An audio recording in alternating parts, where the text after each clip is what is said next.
Bang Arnes, kira-kira apa harapan abang kepada masyarakat Indonesia lah, karena abang pengusaha, supaya jadi bermental seperti orang Minang semua, agar Indonesia ini tidak dikuasai asing.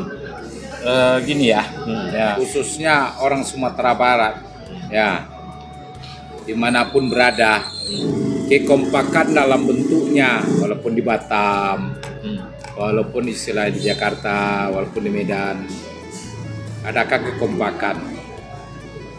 Di antara itu sebanyak itu orang, ada yang berhasil, orang Sumatera Barat khususnya, itu dia sendiri bisa menanamkan investasi dalam bentuknya memajukan daerah masing-masing. Di mana tempat dia tinggal? Tinggal.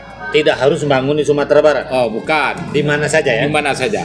Pemerintah daerah gitu yang merangkul orang-orang yang sukses, dirangkulnya di pemerintah daerah supaya bisa menanamkan investasi di daerahnya masing-masing. Ya. Ini gini, kata Bang Arnes kawan-kawan, tanamkanlah investasi itu di tempatnya masing-masing. Ya. Jangan berharap dari luar. Ya. Cuman kalau kita orang dalam negeri itu tidak mampu menanamkan investasi, akhirnya orang luar masuk. Ya. Penting enggak budaya Minang itu yang manggaleh tadi, yang dagang tadi atau wira swasta diajarkan di sekolah-sekolah supaya mereka bisa mandiri?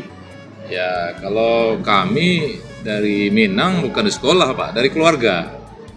Sejak kecil udah diajar. Pendidikan yang utama itu bukan sekolah sebetulnya, tapi di keluarga. Kita waktu kecil pamannya jualan kacang goreng kan.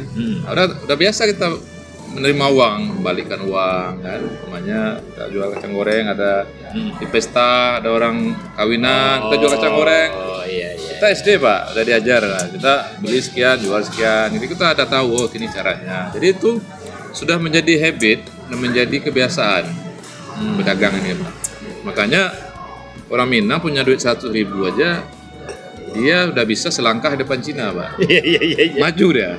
Kenapa? Ini tokonya Cina. Ini toko Cina. Nah, dia buat jualan apa depan Walaupun itu? kedai. Iya. Lama-lama kan punya toko juga. Kan maju daripada Cina lagi. Iya.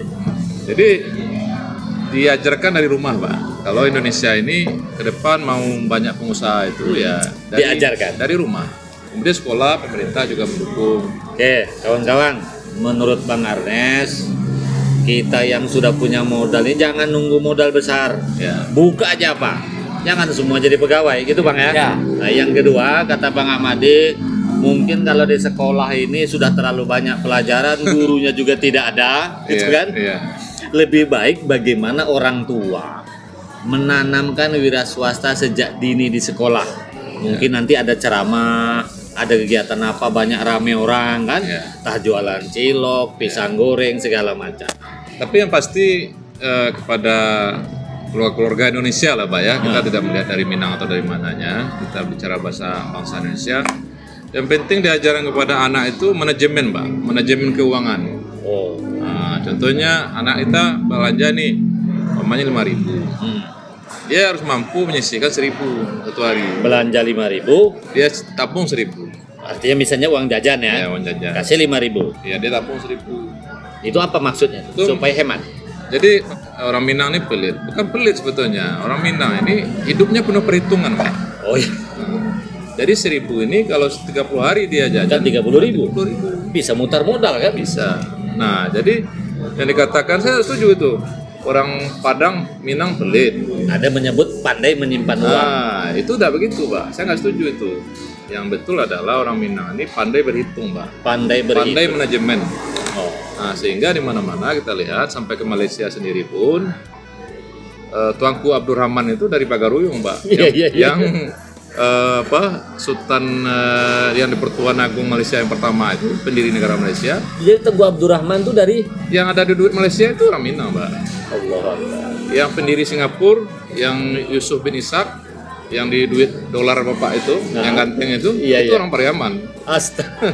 Di mana-mana di Jakarta pun kita lihat, jarang lah orang kita ini yang susah ya. Iya. Kedua, anak ini kalau biasanya orang Minang itu pemberian uang jajan ataupun uang sangu kalau bahasa Jawa ya, itu berbasis kinerja. Tuh, umpamanya dia udah nyapu rumah, udah Ke lantai, udah iya, cuci iya. piring, nah baru kasih uang jajan. Kalau kau tak nyapu, tak ada uang jajan. Ada uang jajan. Nah, jadi udah terbiasa Pak. Jadi kerja baru hasil. Ini pada hasil penelitian Universitas Harvard Pak yang baru kita lihat di media ini. Ternyata orang-orang berhasil di dunia ini orang yang dulu kecilnya diberdayakan oleh orang tuanya kerjaan rumahan. Seperti zaman orang tua kita dulu, Ya. susah. Ya, dia Mandiri ya. minimal lah bersihkan rumah, Iya, iya. cuci piring. Sebetulnya apa yang disampaikan Pak Madi itu benar, betul. Hmm. Jadi kalau kita mengkaji ke belakang lagi, Muhammad Atta itu adalah Wakil Presiden Republik Indonesia. Pak Atta ini adalah Bapak Koperasi. Ya, Bapak Koperasi Indonesia. Ya, Indonesia. Apapun bentuknya dalam suksesnya Indonesia, dalam bentuknya waktu zaman dulu, ya, masih dia Wakil Presiden Republik Indonesia.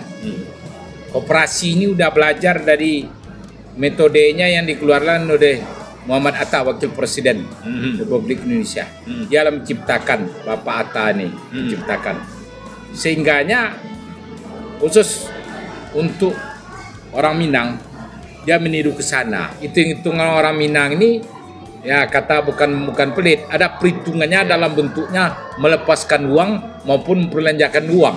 Nah, kira-kira seperti itulah. Iya. Pengalaman yang terjadi di negara kita pada krisis ekonomi 1997-98 ya. Itu perusahaan besar kan ambruk semua Pak. Iya. Apalagi pasar saham ya. Iya, iya. Nah, duitnya dilarikan ke luar negeri oleh pemegang sahamnya. Ya. Tapi yang bertahan apa? Itu UKM. Oh, yang bertahan UKM. Iya, iya, iya. Operasi Bapak bilang tadi ya. Nah, ke depan kita berharap kepada Pak Prabowo sebagai Presiden. nahkoda baru Indonesia untuk lebih memberdayakan pedagang-pedagang Kecil. usaha kecil menengah ini. Karena ini soko guru perekonomian Indonesia. Ya, yang operasi besar tetap jalan, Ya. tapi yang kecil jangan sampai tidak dibina kan? Ya, nah, itu satu, diberi kemudahan. Nah, kecil ini sederhana aja Pak. Kasih modal 5 juta udah hidup satu keluarga. Nah. Dia orang ini perlu dibimbing. Ah. Contoh Pak Muryono ini katakanlah orang Palembang, orang Jawa, apa orang Banten. Jawa bisa, Palembang bisa, Oke. Banten. Umpamanya ada satu koperasi, Ah. koperasi pedagang kaki lima lah contohnya. Ya. Ada satu orang yang manajemennya. Oh, Pak Muryono dibina, Pak. Bapak beli berapa kemarin? Sekian. Oh, Pak tabung sekian. Bapak manajemen sekian. Jadi tidak dilepas Pak. Jadi selalu Artinya dibina. pemerintah bukan hanya bantu dana. Tapi pendamping. Oh, pendamping. Oh ya, banyak gagalnya hanya dana dikasih. Ya, tidak ada pendampingan karena tidak semua orang bisa manajemen. Ya. Nah, apalagi kalau kita dari Minang kan diajar Pak, ada diajar Kita ini berdagang. kadang-kadang untung sedikit dah kawin lagi. Nah, itu lain. Nah, itu. Jadi ke depan kita berharap koperasi dan UKM ini mendapat perhatian yang penuh dari pemerintah, ya. Insya Allah. Karena inilah Pak yang bertahan. Itu kopi kemarin Pak. UKM tetap jalan. Jual ayam penyet Tak mati juga kan? melalui online kan? Jalan Pak. Betul. Oke. Nah, makasih Pak Madi, Bang Ades. Suatu saat kita jumpa lagi, banyak yang mau dibicarakan. Terima kasih Bang ya. Ya, terima kasih. Sama-sama. Ya. Ya, Pak Moreno. Terima kasih, semoga bermanfaat bagi Ya, masyarakat ini Indonesia. Pembicaraan hangat duo Caniago. Ya. Ya. Caniago senior, Caniago junior.